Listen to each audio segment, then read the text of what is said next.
Hello everyone and welcome to the channel. Today I'll be showcasing some of the best beginner-friendly mods for The Sims 2.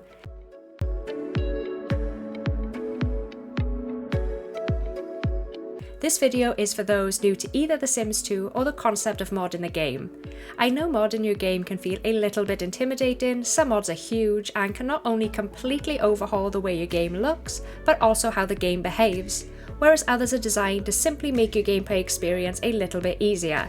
That's what we're going to be looking at today.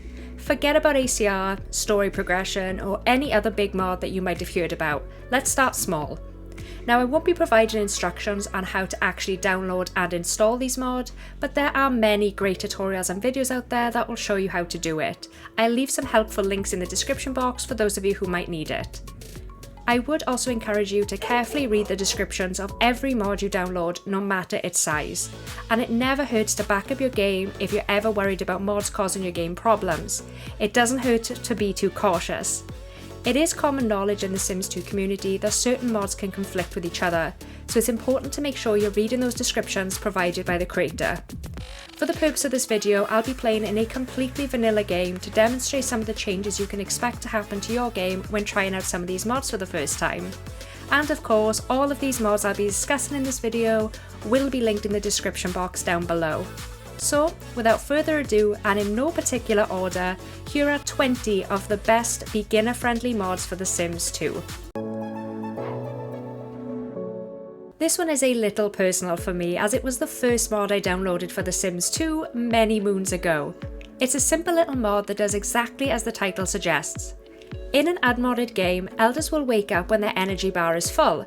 The only other life stages that comply with this are babies and toddlers, and while I appreciate Max's attempt at realism, it annoys the hell out of me when elders wake up at ridiculous o'clock, and I have to try and keep them busy until morning rolls around. This mod now treats an elder's sleep cycle the same way as children, teens, and adults by having them wake up at 6 AM or later if their energy isn't yet full by that time. Overall, it's a simple but wonderful little mod that's designed to make things so much more easier for the player. Another straight to the point title is the Marriage Last Name Chooser mod. If you didn't already know, in a vanilla game, you don't have much of a say when it comes to choosing a last name for your recently married sim. This mod changes that. After your Sims have read their vows and officially tied the knot, you'll get a pop-up asking you to choose a surname for both Sims. You can choose the last name of the Sim in the icon, the last name of the Sim not in the icon, or decide you want both Sims to keep their respective surnames just the way they are. There are other ways to achieve this, however. You can easily change their names in programs such as SimPE, or even through the last name copier mod. But I have found that this is the fastest and most efficient way to change my Sims' surname through marriage. This is a must-have mod for me and I highly recommend it. You'd have to pry this mod away from my cold, dead hands. I can't remember a time when I didn't use this mod. I've had it for so long. The fact that this feature isn't already included in the game is a bit of a disappointment, but it's creators like Simoleons that help elevate the game by giving us incredibly useful mods such as this one. With this mod, Sims can now gain skill points on community lots. But what makes this mod so great is that it encourages players to send their Sims out of the house. And if you're anything like me, that is a real godsend, as I often let my Sims stay home for weeks on end instead of having them explore in the neighbourhood. Instead of working out in front of the TV to gain that much needed body skill, Sims can now take full advantage of their local gym. Or they can easily earn their creativity skill by taking an art class at the local library. They can brush up on their mechanical skill at the library or earn that much needed logic point by playing chess in the park. Some community lots serve more of a purpose than others, so it's nice to have an excuse to send my Sims to otherwise pointless locations, such as the gym, swimming pool, museum or library. It's a great mod and definitely one that I could not live without. Okay, so I have two job-related mods to bring you. The first is about level numbers. In The Sims 2, your Sims can advance through 10 different levels in their respective jobs, each one offering a different salary and title. Max has thought it best we players not know how far into their careers their Sims have reached, instead hoping we just Google it ourselves like the fools we are. Well, I say no more. This mod changes it so levels are now visible in The Sims' job panel. Why is this helpful? Well, for some it might not be, and that's totally fine. But for me, I like to know just how far my sim has already advanced in their career and how much further they still need to go before reaching the top of their career field. It doesn't get much more simple and straightforward than this, but it's a must-have where I come from. Sick of having to cycle through 3 jobs in the newspaper or 5 on the computer? I have just the thing. The second job mod I'm presenting today is the Newspaper and Computer Job Summary mod from Pick and Mix Sims. This is one of the newest mods to make a life for itself inside my downloads folder, and I'm all the better for it. Instead of the drudgery of cycling through job notifications, you will now get a pop-up that'll show you all of the available job listings for that day. This is the perfect mod if you're a little bit lazy like me. After all, my Sims have better things to do with their time. Okay, so technically not a mod as much as a default replacement, but I love this one so much I just have to share it. As the title suggests, this mod by Eddie Sims changes the current in-game computer screen to a much nicer one. It is a big improvement on the original and the type of thing you didn't realise you needed until you get it. Not much more to say on this one, just a fun little replacements that make computers in The Sims 2 look significantly more modern. You can also pair it with the brighter computer screens mod if you like. The link to that will also be in the description. There is no need to clutch your pearls. I am not committing acts of treason here. I get that the Plumbob is a staple of the Sims franchise, and we all love that little green orb. I get it. I just don't like it. Maybe my ever-growing desire for realism in the game is why I now bombastic side-eye the Plumbob like it's the social worker coming to take my child away. This mod not only removes the Plumbob from Sims, but also from the neighbourhood entirely. This mod will be totally unnecessary for some, but for others I can see this being a much needed addition to the game. It definitely helps when you want to take pretty screenshots of your Sims or the hood, which brings me on to my next mod. If there's one thing that needs to be yeeted from The Sims 2 existence, it is the red pause screen. Oh, how I loathe it. All the mod really does is remove it, that's about it. The red pause lines will be visible in any screenshot you take and can be a pain to edit out. Instead, just grab this mod and you'll never have to fret over it again. I don't have a whole lot else to say about this one other than you need it and don't fight me on this. Okay, so this mod is a little bit boring and it might seem as though it doesn't even do anything. This mod does nothing to change your game, but it does open the door for you to install some really handy mods in the future. Now, Sijon has a ton of really great, really useful mods that can make your experience playing the game so much more fun and interesting. A lot of them are really small. Mods like trim inaccessible bushes, deadly satellites, and better apartment residents are among my favourites, and you can easily spend hours downloading and playing around with them. Many of these mods are also fixes, which can go a long way in preventing annoying things from occurring in The Sims 2. For most of Sijon's mods, you will need to grab Smarter EP Check. You might see online that you need to fiddle around with SimPE to get this mod to function the way it's supposed to, but I found this statement to be untrue. Just pop it in your downloads folder and you're good to go. Easy peasy. This one almost slipped my mind. It's one of those mods that I've had for so long that I've just completely forgotten is even a mod to begin with. In a vanilla game, Sims can only put away leftovers as whole plates, meaning it's serving size. That's all well and good when you want to preserve a turkey for when the headmaster shows up, but it's not so great for when you want your Sims to take a single plate out of the fridge. This mod will make things a lot more convenient for you, and you no longer have to worry about serving size plates of food going bad. We're all about zero waste over here. All you have to do is select put away as single plate and job done. No, I didn't spell colour wrong, I'm British and that's how we roll. Before installing Clean UI into my game, I used this mod for many years. Much like custom computer screens, this is less a mod and more of a default replacement. It changes the bland, boring seasons icon into the beautiful colours you can see here. While I personally adore Clean UI, I'm aware that many Simmers prefer the classic blue UI and that's totally fine. Clean UI is also a pretty big mod that overhauls the entire UI of the game, and that can be a big decision to make and a bit of a chore to remove if you're not altogether happy with it. So instead, try giving this little mod a try. It adds a splash of colour to the UI without going the whole hog.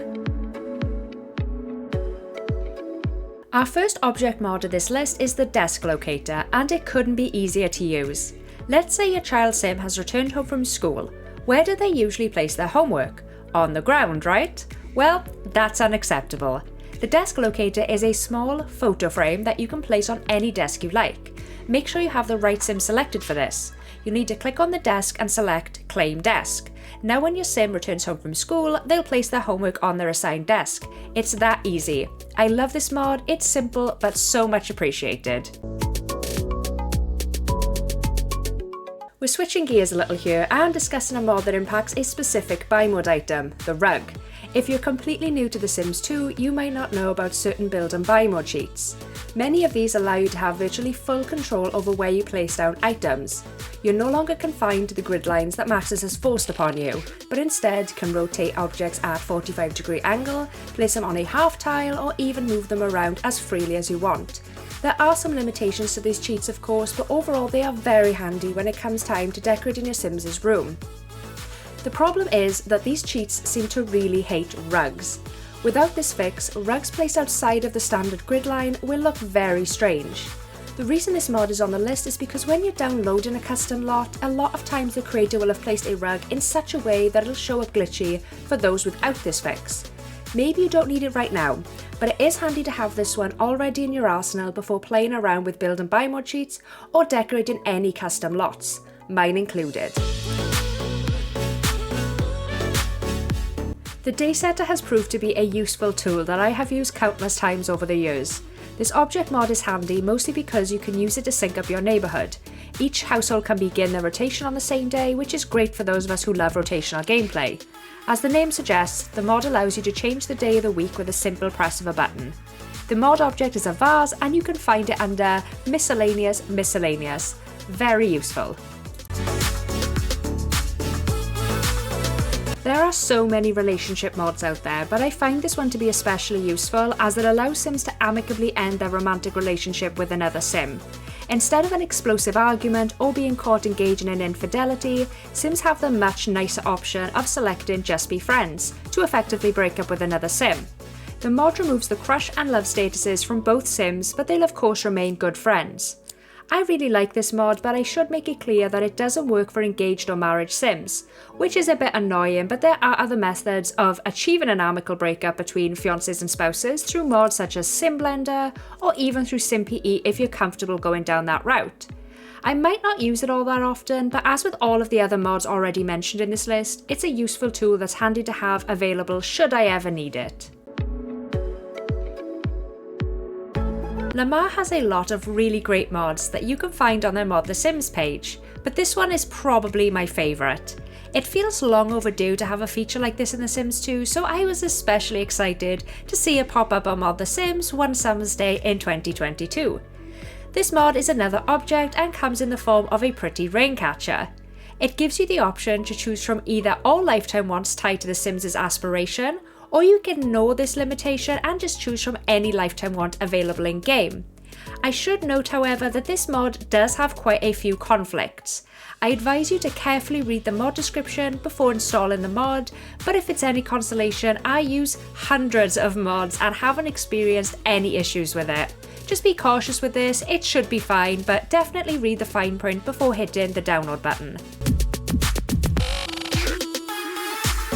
A classic mod. This one is for those of you who enjoy realism or tackling a challenge. In an unmodded game, any Sim who moves out of their home will be gifted 20,000 Simoleons by the Maxis gods. This is all well and good, but I like realism. I like to know where my Sims' money has come from, and I feel like 20,000 Simoleons is simply way too much anyway. It means Sims are truly unlikely to be poor or struggle with finances, and that makes for some pretty tedious gameplay at times. I like the challenge of my Sims starting from the ground up, and that's what this mod offers. Now when a sim moves out, they'll only take a small percentage of the family's household funds. Sims graduating college are also subjected to this new change, which makes way more sense than if they had left university with enough money to buy a Tesla. It's ridiculous and I don't like it, but I love the creator who gave this awesome mod. We all love Lazy Duchess. They are a true gift to this community, so it might be surprising that I've chosen one of their smaller, lesser known mods for this video. Make no mistake, I am well aware of the many wonderful mods they have brought the simming community over the years, but I've chosen the Call Anyone mod as it's a tiny mod that ties in with the beginner-friendly nature of this video. As the title suggests, this mod allows your Sims to call basically anyone in the neighbourhood, provided they have their phone number. This extends to otherwise unreachable Sims, such as those without phones or households in the family bin. Admittedly, this isn't one I typically use as I only just discovered it while researching for this video, but I think it's a great idea and I know a lot of you will be really grateful for it. This is an oldie but goodie. Released in 2007 on Mod The Sims, this mod has helped countless generations of sim teens to finish their homework in as little as 15 minutes, instead of the hour it usually takes them in a vanilla game. Some might find this mod to be a bit cheaty. I can definitely see how it removes the challenge of keeping your sim teens interested in their homework long enough for them to complete it, given that their needs, particularly their fun, depletes quickly as a result of it. Since I play want-based though, my teens usually only do their homework if they roll the want for it, which admittedly isn't very often. That in and of itself is a challenge, so I don't need them to take an Ice Age to actually do their homework. This is a great mod for time-saving reasons, and while I could certainly live without it, I don't have to, so I won't. Okay, so here's an interesting one. In apartment life, Sims have the option to ask other Sims to watch their kids while they're off the lot. This is great and all, but it's limited to apartments only. I'm not sure why Maxis thought this was a good idea, but basically this mod enables this feature for houses too. It can be a real money saver if your Sim can't afford a nanny, and it also gives relatives a chance to spend time with the child. Studies have shown that nannies are statistically more likely to set your house ablaze than a close family member. I love this mod and think you will too. And that concludes my personal picks for the 20 best beginner-friendly mods for The Sims 2. I do hope you have enjoyed this little educational video. If you would like me to create another list with some more advanced mods, just let me know in the comment section down below. To reiterate what I mentioned earlier in the intro, some mods are big and they do require a little bit more care when it comes to installing them, or they'll have a laundry list of possible conflicts that can make it a bit more complicated to download than the ones I've listed in this video. Please don't be put off by the massive wall of text that awaits you when you find one of these larger mods. They're designed to help players ensure that they get the best possible experience out of the creator's hard work. You may also have noticed that I haven't included any essential mods for The Sims 2, as this video is more focused on actual gameplay mods. But it should go without saying that the essential mods are essential for a reason, and you absolutely should download them, preferably before anything else. I'll be leaving a link to the most notable ones in the description box, so definitely check them out. To wrap up this video, I just want to say a huge thank you for all of the love and support that I've received on this channel so far. It has meant the world to me. If you have enjoyed this video, please do consider giving it a thumbs up, maybe even subscribing if you're so inclined, and I shall see you in the very next video. Thank you so much for watching. Bye!